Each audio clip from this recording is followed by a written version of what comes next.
Yeah. Inner shield welding and pipe. Yeah. Plate. I went to school with the National Pipe Iron Welders. Oh wow. Okay. I was supposed to go with them. Yeah. But made a bad choice, stayed there. Who's next? Paul? What? We're just telling, so this is Kyle Hutchin from PeopleShare. For those of you who missed, he is a recruiter. So he's here to kind of tell us a little bit about the job search process from the recruiter's perspective. Okay. Give us some tips. You know, he's stopping by for a few minutes, so we should definitely make the most of it. And after he does a little bit of talking, I will be sending PeopleShare all of your resumes. Okay. So we just want to go over and talk about what type of job you're looking for. Okay. So Paul has an amazingly quick typing speed, right, Paul? 68 words per minute. Wow. In the dark. The lights out. My job goal is to be a data entry clerk. Okay. I would like to work in a nice office, maybe answer phones. Sure. Do you know what your keystrokes per hour are? No. Okay. We have a test that can do that pretty easy. Do you know what your typing accuracy is? Okay. It's all easy stuff to find out, but that's good. Is that something that we should start? For data entry, Yeah. a lot of times, like we'll get positions and people say we need a minimum of 6,000 keystrokes per hour, or Okay. 10. You know, I'd say good is 5,000 to 6,000. Okay. Outstanding / machine level is about 10,000. Okay. The highest I've ever seen was 12,000, and that's just a blur at that point. Yeah. But you know, it's a great baseline, because then when you're applying for data entry positions, you can put that on your resume. You can also run searches for jobs that are basically, you know, you type in keyword like 6,000 keystrokes per hour or whatever, and you know, that's very helpful. That's a great thing to know, because a lot of times for those data entry positions, that's like the base metric that companies will use to assess people and candidates. So easy enough. If you guys don't, you guys have Prove It, right? Connects Prove It, or some similar skills. We do. There should be it's pretty easy to get like a data entry test. But that will give you keystrokes per hour. It usually takes 15 minutes, and then it gives you what it would be on an hourly basis. Gotcha. Yep, projects it and gives you an accuracy. Okay. What was the other one you mentioned? Keystrokes per hour. So keystrokes per hour and just your accuracy on that. So like a lot of companies, typically for data entry, their baseline will be 6,000 keystrokes per hour and 85 or 90% accuracy. Gotcha. Thank you. Yep. Good to know, Paul. All right. Thank you. I like that jacket. Going Vince Carter on me, huh? Way back when. I haven't had a new jacket in like 10 years. I like the Raptors. Throwback. What do we got? My name is John Chuk, and my job role is customer service. Okay. And what's your background? Well, my background, since my only work experience was very limited, I guess my primary skill set is translating. Sure. Okay. Fair enough. Good stuff there. Hi, I'm Jill Crowley. My job role is administrative assistant Okay. or customer service rep. I love working with customers. I'm dealing with the business part of it also. I'm very business oriented, customer oriented, social with the customers. I get their orders on time, and if there's a problem, I try to rectify it. Like if we can't get their order to them at one time, I try to make arrangements to have another trucking company get it there, because time is money, and the contractor has his workers on the site, and he's got to pay them. So it's a challenge. Good mix here. Yeah. Yeah. That was great.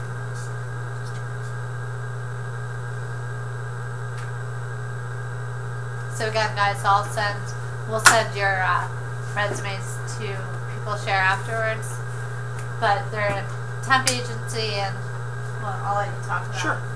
So, so what People Share is we are a staffing firm, and what a staffing firm means is we help employers, and we also help candidates, such as you all, find positions, and for employers that have positions, find the right talent. So the question you might be saying is why would a company ask another company like us to help them find people? And the short answer is that it is, especially in this environment and market, it's a big problem for companies to kind of find the right people. So you have a lot of people right now still coming off of the economic environment that are looking for work. And as often happens, if somebody puts up a position, they may get 1,000+ applicants. I know recently, I think McDonald's had opened up, this is an example, had opened up 10,000 positions, and they got something like 500,000 applications for it. So with all that, and you think about the fact that it takes at least 30 seconds per resume to read, you can see how very quickly a company where somebody like Emily, who has a lot of responsibilities for Sierra Group Academy, doesn't really have enough time in the day or the week to read through all the other resumes, screen people, interview people, set them up for skills testing, etc. So that's where we come in. So the service that we provide for employers is oftentimes a lot of taking away, let's say, the initial screening process. So I'm going to help you guys out here to understand with a little bit of a what I call the hiring funnel. Okay? So bear with me because I'm not artistically talented at all, but I'm going to try my best to do something here that makes sense. Okay.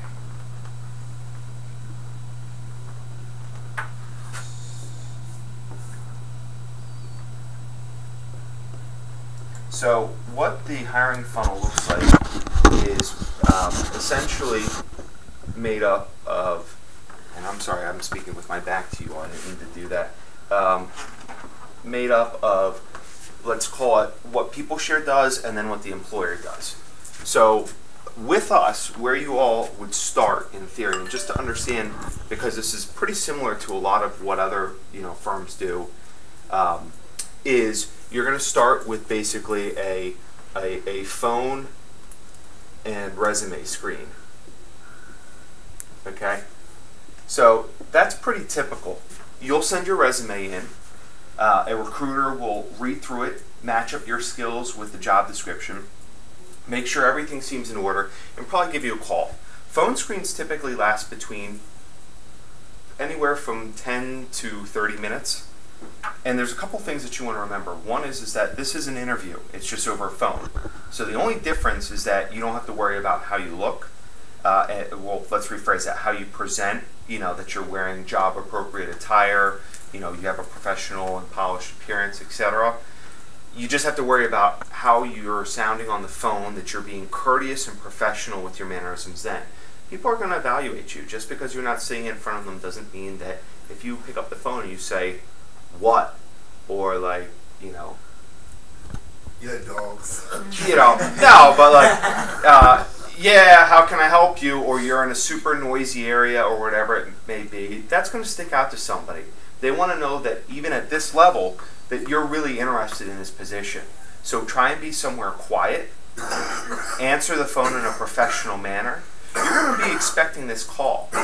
Remember, and if you don't expect this call and somebody just calls you and says, I'm calling because I found your resume on Career Builder, or I'm calling because I found your resume, it should be instant that you all say, great, would love to hear what you have to say, etc. So if it's planned, just plan to be somewhere quiet where you can hear, they can hear you, you don't have a lot of noise in the background, and always be professional about it. So from there, phone and resume screen, if all goes well, what we have then is a interview, And skills testing. So what this will look like is you all would come into our office, you'd meet our team, you'd do an in-person interview. How many of you all are familiar with behavioral-based questions or have heard of behavioral-based question? So we reviewed these in TNS1, guys. So everyone's hand should be up. I didn't mean to throw you guys under the bus. I swear we didn't coordinate this. But okay, a behavioral-based question is different than just a regular question. Let me give you an example. Let's say I'm looking at a resume here, and I say, so Emily, tell me about your last position. That's not behavioral-based. Behavioral-based would be I'm looking at this resume and I say, Emily, can you tell me about a time at your last position when your manager wasn't available and you had a problem that you had to solve? How did you handle the problem and what was the outcome? Do you see the difference? One is basically open-ended, lets you just talk. You could say, I did X, Y, and Z, which is descriptive answer. But when you ask a behavioral-based question, it's really more of talking about your personality, your critical thinking and problem-solving skills, and also getting a sense of how you work. So how you work is going to be important. In other words, do you not like to be by yourself? Do you like to have a manager always around, keeping kind of a close managerial style? Or do you really like to be on your own? So, you could go two different routes and say, well, when my manager's not there, it's difficult for me to assess these problems because a lot of what I do requires managerial approval, etc. Or you might say, that's a great question. I really actually prefer to be autonomous when I'm working. So when my manager's not there, I'll give you an example of 3 problems I had and how I solved them. So there's no real right answer necessarily to a behavioral-based question, but there is a right fit with the way in which you're answering a behavioral-based question in the company. And so I guess to explain that a little bit better is there's no one right answer, but there will be companies for whom your answer maybe isn't a right fit. They are really hands-off managerial style and you need somebody, you need kind of close overwatch, or vice versa. So just remember that there's no right answer, but not everything's going to be a fit, and that's okay. That's why you guys always want to be trying to do as much as possible to get more opportunities flowing. Does that make sense? Yes. Okay. So after you do an interview and a skills testing, and I talked about data entry as being one skills test, you might also do something like testing on your skills with Microsoft Word, Excel, and they're really basic tests. And the thing to remember is don't try and outthink the test. So I have a lot of people come in that are great with Microsoft Excel or great with Microsoft Word, and they start using all the shortcuts. Control S, Control F, all this, and that. Tests are really simple. They don't want to know about shortcuts. They just want to know that you can do it the right way. So whenever you're taking a computer-based skills test, do it, the slow way, so to speak, because that's how it's going to actually record properly. So just remember that. It's kind of a funny thing. I've had a lot of people that were unbelievably good at Excel come back with failing scores because they're using shortcuts on everything. Great in person, but it's just how the tests work. They just want to know that you understand the whole process of it. So after you do an interview and a skills testing, you're going to also go through, I need to check my notes on this, but at this point you'll probably be sent to a client, okay? And from there, they're going to probably come back and say, can you tell us about their references? So, does everybody here have references? Yeah. Great. Have you guys ever talked to your references about what you want them to talk about if they're asked to be a reference? Yeah. So how do you know what they're going to say? That's true. So there's a big important tip. Whoever agrees to be your reference, it's always good to have a brief conversation. Coffee, over a beer if everybody's over 21, over lunch, whatever you want. But just say, hey, listen, real quick, if you get called by this company I'm applying with, I'd really appreciate it if the things that you could hit on would be that I'm always on time, that I always did my end of the work in groups, and how good I was on the phone. Would you agree? It's not that you're putting words in their mouth, but this person may be like, oh, man, you're right. You were always on time. You were always early. I would have never remembered to say that. So just remember, go through what you think they should be saying or what you think your strengths are with somebody who's going to be your reference. That's a great way to make sure that you're getting the best possible reference from this person. Okay? So, good thing to remember. The last thing to remember is depending on, we'll just say, extra stuff. So what do I mean by extra stuff? Who here has ever worked at a bank? As a teller, maybe, etc.? So everybody needs to remember, if you're working in a direct position where you're going to be handling money or working with the company's financial systems, you may need to go through a credit check. So just understand all the requirements of the position for which you're applying. Now, we're all protected by the Fair Credit Reporting Act, so typically you can't be asked to provide such information, but if you're going to be in a position where you could have access to the company's financials, they are within their rights to ask you that. Philadelphia is also very protective of people's history and so forth. So be careful and always keep a lookout if you're talking to somebody and they ask you about your background, or they can't ask you about your family situation. They can't ask you if you're married, how old you are, if you have kids. Always look out and protect your own interests. If somebody's asking you a lot of personal questions during an interview, you don't have to answer them. So just remember that. I'm going a little off topic there. But extra stuff. So you might also, go ahead. Sorry, can you talk a little bit about how you might, not answer an inappropriate interview question? That's a great, I'll give you the best answer I can. There's probably never a straight way to give you a good answer. What you can simply say is, I'm really not comfortable discussing my personal background. That's kind of one of those polite ways to say back off if you're in that situation. Or just disarm them and say, that's a great question, but I'd really like to talk about this, and just try and change the subject. So, I always believe in taking the high road, be as graceful and professional as possible, but just understand that if they keep pushing you on something like that and they don't take the hint, it's probably your cue to leave, and you can probably put in a complaint along the way with the EEOC, which does some great training over 801. Right. So just remember that as far as personal information and background is concerned, if it's an inappropriate question, you do not have to answer it, and it's actually discriminatory practices for them to even ask it in the first place. So, yes. I had a problem recently. I went to a limousine company, and it was just bought out by some new people. And as I filled out the application, I left the last 4 digits of the Social Security number out. So I don't trust them, just about anyone with that. Sure.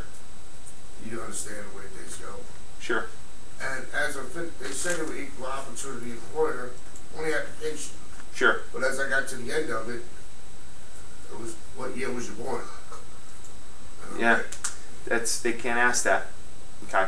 Now, with regards to Social Security number, I can understand why you would have some concerns on that. What you need to understand is that when companies run a background check, the most basic form of running a background check to verify that you are who you say you are, that you're not hiding anything, etc., is to run a Social Security trace. Okay? So it's difficult for a company to verify that you are who you say you are and move forward unless you are providing that information. Totally understand. The best way for you to bring that up is to kind of raise your hand and just say, I'd like to just understand why you're requesting this. Will you be performing a check? If it's a limousine company, they absolutely will. You'll be in contact with customers. You're going to be driving on the road, which is also another area of liability. And you may also have contact with children. So in that case, they really need to be pretty stringent about the background check that they're performing and so forth. again, it's really hard in those situations to not feel like they're coming after you personally. Just recognize that they are applying that equally to everybody that's applying. The only difference is for them to ask you that question about what year you were born. I can see no good reason in any way, shape, or form that would be applicable to your ability to perform the job. So if you wanted to in that situation, I would have recommended just crossing it out and turning it in as is.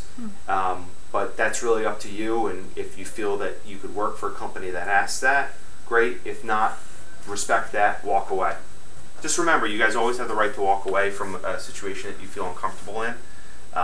The one downside of this economic environment has been that there are definitely companies out there that have taken advantage of people, and you need to be careful of that. I recently looked up Alamo car rentals at the airport, and I saw one ad for it, and I filled out all the information online. Sure. And what I liked about it was they says, we'll keep you on our file. If we want to pursue anything else about this position, we'll ask these certain things. Right now, up front, we don't need to know all that. Okay. But if that happens, we'll ask you that information at that time. What year you was born, what's all that, background check. So that was again, I'm not really, I mean, they can ask for, I'm not sure. I mean, once you're actually given an offer, a company can ask for your date of birth as part of your payroll records, I believe. Correct me if I'm wrong on that. But if you're talking about an employment application, I don't believe that they're allowed to do that, because that can be used for age discrimination. Well, I like that. I like the idea that they said, well, you know, all that stuff. Yeah. Well, they just want the basics. Yep. Exactly. If I get accepted, sure. Then I'll go into that. And that's probably a great instance of the right way to do it and the right company. And the other thing is to remember is don't be afraid to ask questions. If a company seems like they're dodging the answer, you probably know that something's up. So we always tell people that work with us on both sides, our clients and our candidates, always ask us a question if you don't understand. The other thing that I'd add for like extra stuff might be, for instance, if you're applying for a customer service position, they might ask you to sit with them on the phones for a little bit, or take like an over the phone example of how well you can dictate explained or written instructions, just to get a sense of other skills. If it's a creative position, you might get asked to submit a portfolio of work that you've done. If it's data entry, you may be they may ask you to provide something beyond just hey, give me an example of different types of systems you've worked on, like AS400 or whatever it may be. But basically, there may always be a requirement for extra stuff. But I think I actually just messed up a number of things, so we'll leave that as is. So this is all going to be, let's say, in this case, people share, but in another case, just staffing, etc. If you're working through an agency, this is where the employer steps in. So when we talk about, not to circle back, but when we talked about how many resumes employees get for jobs and so forth, do you see how much work we're taking off their plate? So this is why they use us. And the other thing is remember that if it's a smaller company and they put up a position, they may get inundated with people in person too. And if it's a small office, that's added stress of the foot traffic and all the resumes and so forth. So all we're really doing in a lot of cases is serving as professional interviewers. That's what we are at heart. It's professional interviewers, and people that are helping to make the right match. You guys have all seen that Match.com commercial where it's like find the right fit, ask the right questions, don't ask if they like sushi. That's what we're really trying to do, because for instance, we work with Sierra Group, and when we sit down with Janet or with Emily, I'm asking questions like, hey, how do you guys work? In this instance, what are the hours like? What's kind of like the environment here? Really to get a better understanding, because then when we send people here, such as Kathleen, who That is sounds a like People Share associate, we ask them a lot of questions as well. So ultimately, the goal is to have a happy match, which I think we have, and really have it be kind of a good working situation. So let's talk about why you might want to work with a firm like this. How many people know 100% in this room what it is that they want to do professionally? 100%. You have no doubt. You're saying, I'm Kyle, all I want to do is be a salesman.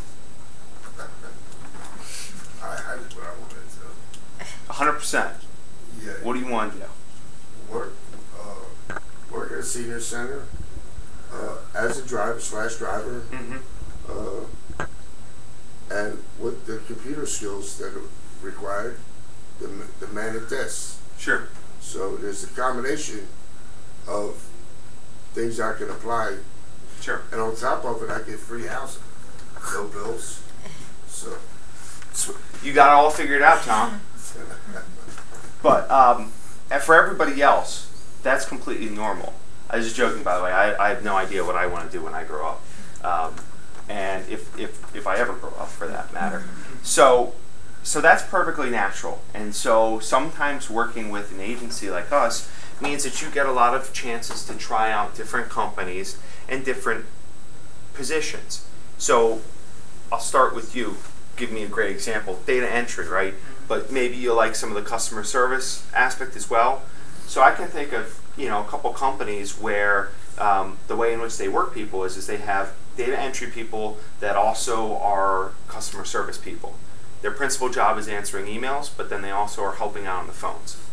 Or, for instance, you might have a position that's an administrative assistant that's also doing a lot of data entry for billing and so forth.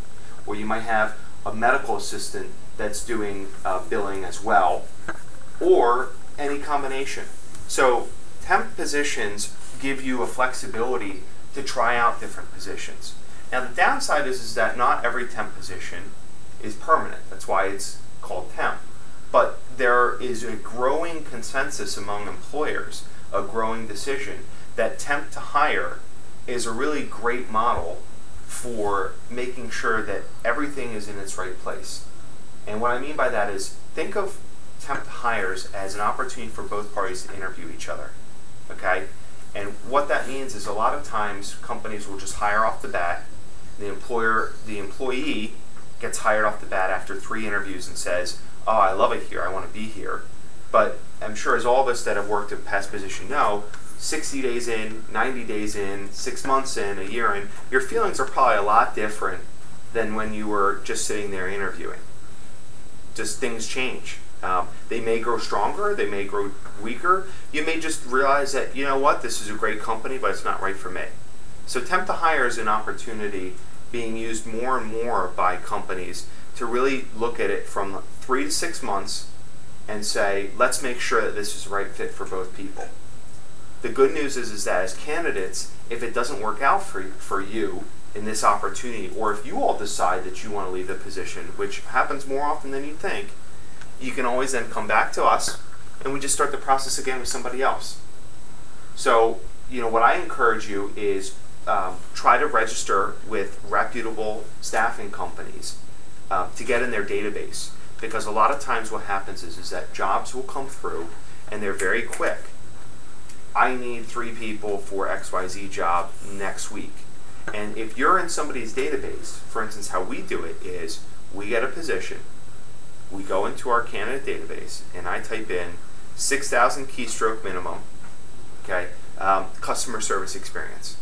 And I'm gonna, and lives within 15 miles of Philadelphia for the commute, right?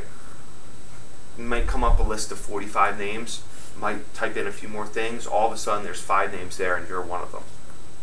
You haven't done any work beyond just registering with us, coming in, doing an initial interview, getting in, registered and so forth. And right there you've gotten an opportunity that you may not have otherwise. So it's always a good thing to just kind of be a little proactive about that. Like I said, I wasn't very structured today. But No, you're good. Else you want me to cover? No, you're good. Or do you just want to do questions? We can do some questions. Yeah, let's do some questions. Okay. Questions? Anyone?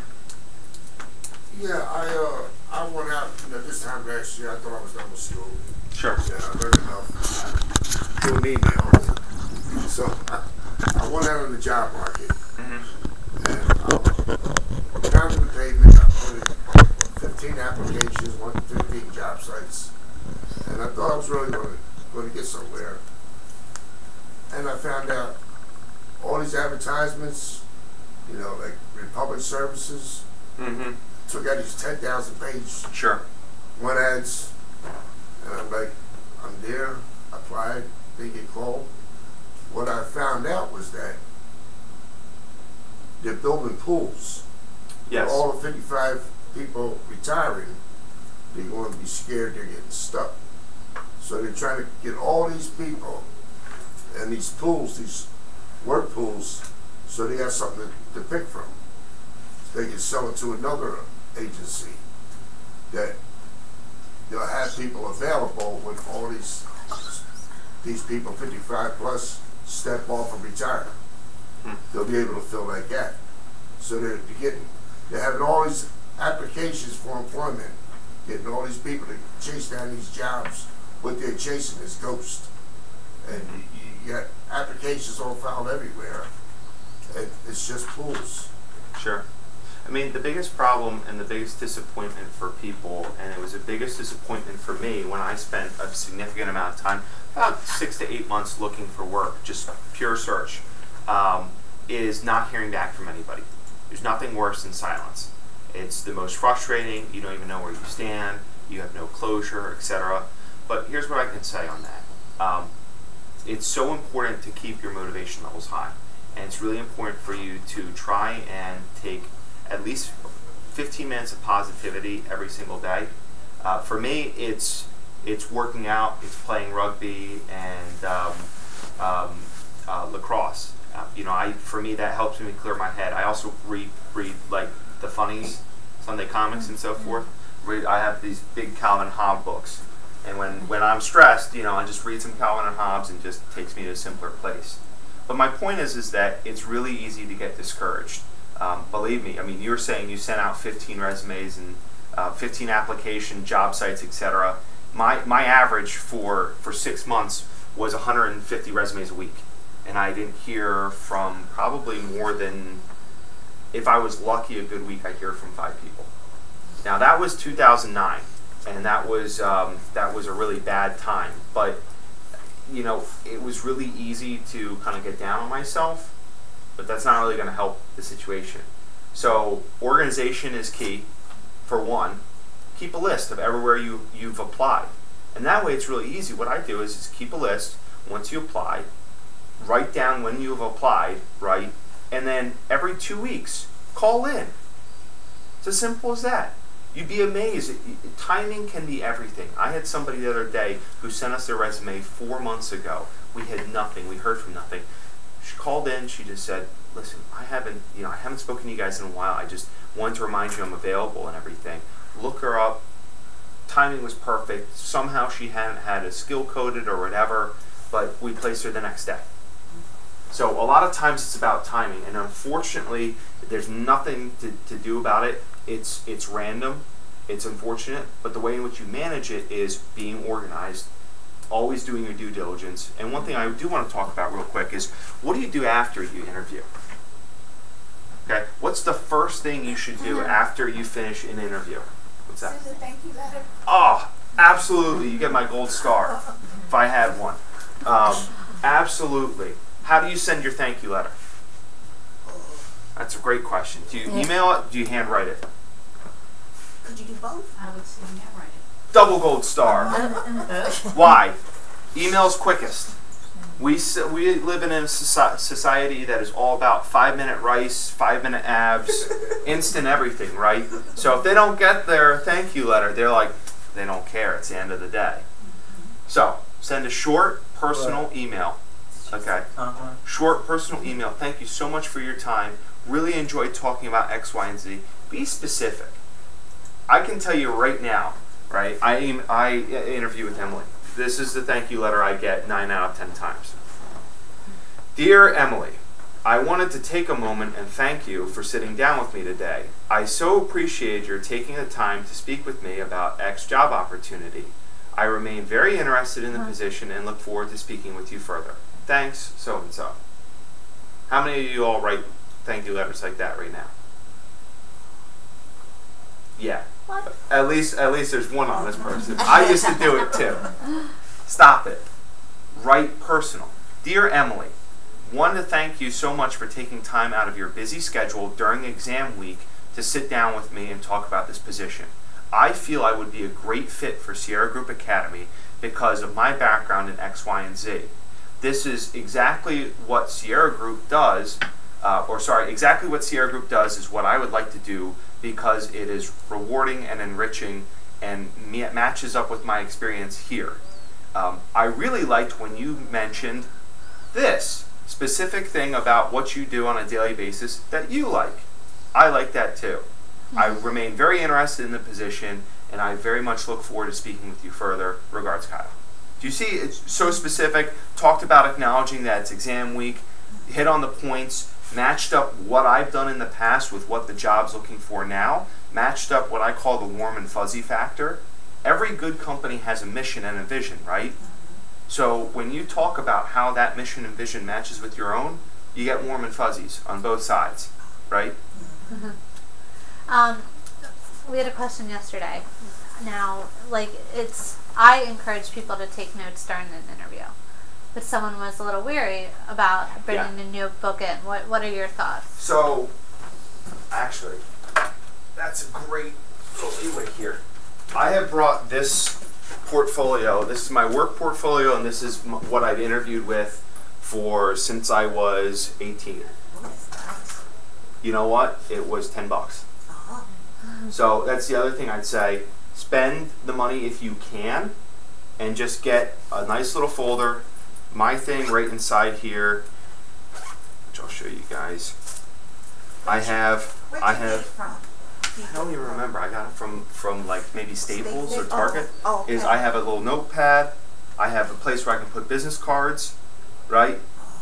And I never forget a pen, right? So there are some people who get uncomfortable when you're taking notes during interviews. I say ignore those people. I take notes in every interview. I take notes in every meeting because that's how I remember stuff. It's important for me. And it's a lot better to take notes and then you're saying, very specific things from the conversation you took notes on in your thank you note, and they're like, wow, we did talk about that. That's amazing that they remember that. That really impresses me. So take notes. Always take notes during interviews. If anything, to protect yourself, because you want to make sure that you understand the job, that you understand the requirements and everything.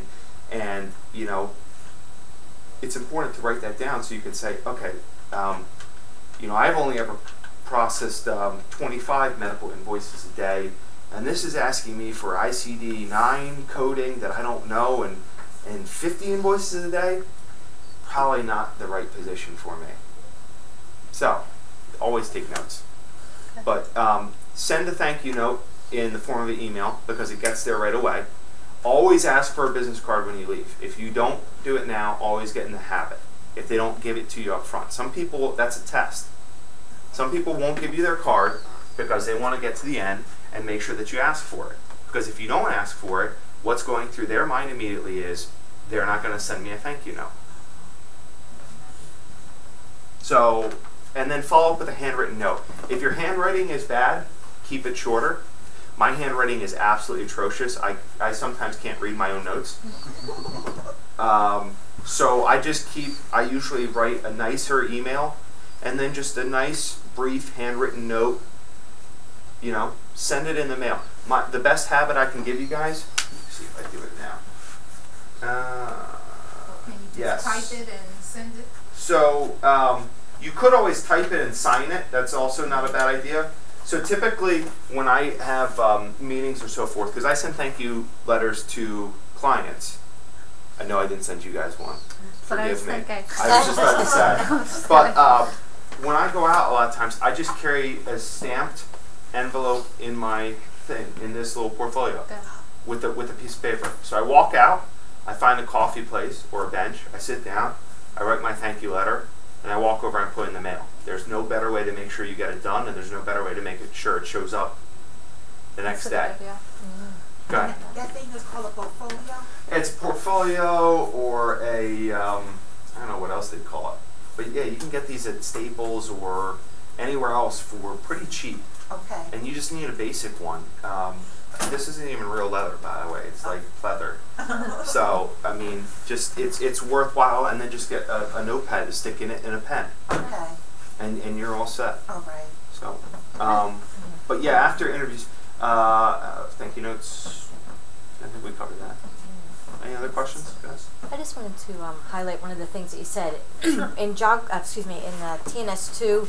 Emily created a spreadsheet for everybody, and you know, our task is every week to keep adding to that.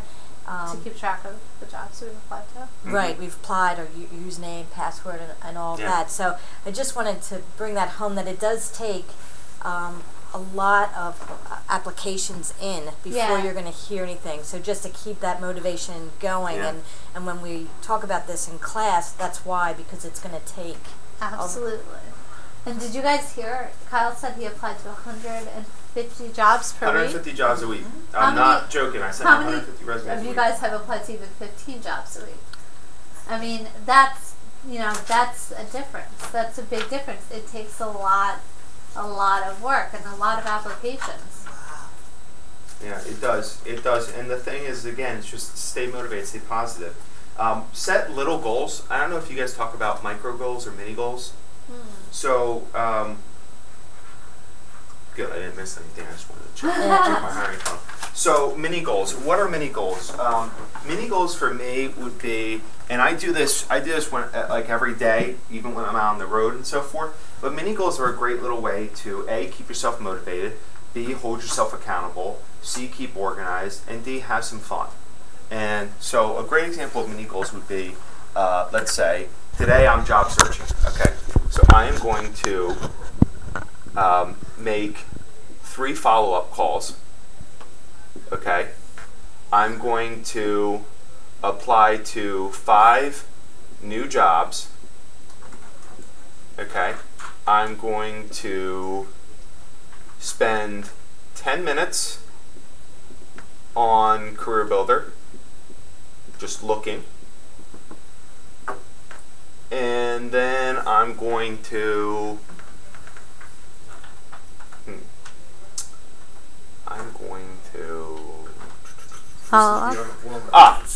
send 2 thank yous. Okay, so this isn't that much to do, right, overall. If we look at this from the big picture, one day to do this, it's pretty easy. 10 minutes, 5 new jobs, 3 follow-up calls. You can knock this out in 1 to 2 hours, easy. But how good does it feel? Made your 3 follow-up calls? Check. You're done. Accomplished. 5 new jobs? Check. You're done. Accomplished. 10, check, check. You check it all off, you're done. Reward yourself. My reward is typically like a milkshake or something, because I like a little bit of food. But it could be something else, like you've really wanted to watch. You really wanted to see some new movie. So just tell yourself your reward for accomplishing everything on your mini goals list for the day. Watch the movie, or go to your favorite restaurant and grab a meal, or go to the park, whatever it may be. Set up a reward for yourself. Take some time for take a bath, bubble baths, right? Soak in some Epsom salts, whatever it may be. Or do your nails or whatever. Again, just find a little something after you accomplish your little checklist to reward yourself, because that's going to make you feel so much better, and it's going to make you want to continue to be that productive. Yes, sir. I found something out when I went on that job search, the 2-month mission. What I found out at the very end is something that stayed in my mind from years ago. I had an employer was such an asshole. I said, look, you ain't got nobody to work now. What are you going to do? Nobody wants to work for you. Where we gonna find somebody? He said, I'm calling the unemployment office. He said, because I pay them. And they're gonna send me some workers. Which he did. They sent him a couple workers. So this time when I got in a bind like that, I went down there to tend the spring garden. When I didn't get callbacks or answers or any interviews, they said, I had all kinds of jobs available. And I'm talking to the girl at the desk. She says, now they got a gate. You know, you can't get back there to the machines and the computers. So I says, what's available? She says, we have a lot available. We got about 200 carry jobs available. Yeah. She says, but you can't go near them machines or get past me unless you have a file code or you on file with us. I says, I was, you know. So she clicked in. I didn't know the number, but she found it. Sure. She says, oh yeah. I says, now, she says, but you still can't. She says, if your computer skills are any good, you can breeze right through this. We need you to update your resume. And when you do that, we can put you back in the system. And you can have any one of them 200 jobs. You have all 200 of them. So I stepped off for a minute because I seen everything was related to the computers, which they eventually opened up a floor and start teaching people Microsoft. Sure. So now I realized I could take any one of them jobs, but then I could sacrifice them to school. So I had to let things go temporarily. But as I advised Emily, to all these classes, have people register at the unemployment office. Because if you got a history and you're on file with them, they will get you a job like you do. Yeah. Yeah. Years ago, they had, and they've guys like you, headhunters. Yep. A company Still do. They would send you out to find certain people, and you'd find them. Yeah. So that's a great. Okay. So do you guys know what the difference between a headhunter and staffing is? No. So I'll teach you real quick. Real simple. Headhunting is going out and taking somebody who's working at another company, often a competitor, and bringing them over to another company. Okay, that's headhunting. It's typically usually for higher level, like really high positions. A lot of times executives are headhunted. Can be a little cutthroat just because of the nature of, it oftentimes involves going to a competitor and so forth. Staffing, typically, the people in the demographic that we help is people that are between positions or were recently laid off or maybe are looking to take on additional part-time work beyond the part-time that they're working at, or maybe they're looking for a change and they're comfortable taking a contract to hire or temporary to hire position. So that's really the difference. With regards to that, so I had to register for unemployment myself, and I'm not sure if you guys have done anything with like CareerLink, PA CareerLink. That's another Yeah. name for it, but that's unemployment. So they're pretty good. I was actually coming off of another staffing position where I was involved in like our recruiting operations and stuff when I was registered for PA CareerLink. So I couldn't help but kind of sit there and grab a notepad and start critiquing it. And it's pretty good. It's set up pretty well. They are really good about holding you guys accountable, like you're supposed to do a certain amount and applications and so forth. And really the thing is, at the end of the day, it's going to take it. There's no easy way around it. There's no magic bullet, unfortunately, to finding a new position. And really what it's going to come down to is staying motivated, staying organized, and really approaching things with a great attitude. I can't stress how important having a good attitude is, which sounds really trivial and like I'm trying to be kind of cliche, but I'm sincere about it. We all know that the job search is difficult, but it's really important to just maintain positivity. Because recognize, there are as many people are as looking for work, there are as many jobs. It's just about finding the right match. Might take you a little longer because it doesn't mean that there are as many jobs in Philadelphia as perhaps there are people looking, or vice versa. But there's something out there for you. There's something out there that you are going to be able to offer a company. So So remember that. Don't lose sight of that, and don't let the grind of looking for work really get you down, because that's not going to get you anywhere. Ultimately, just keep going. Thank you. So. Thanks, Kyle. Thank you.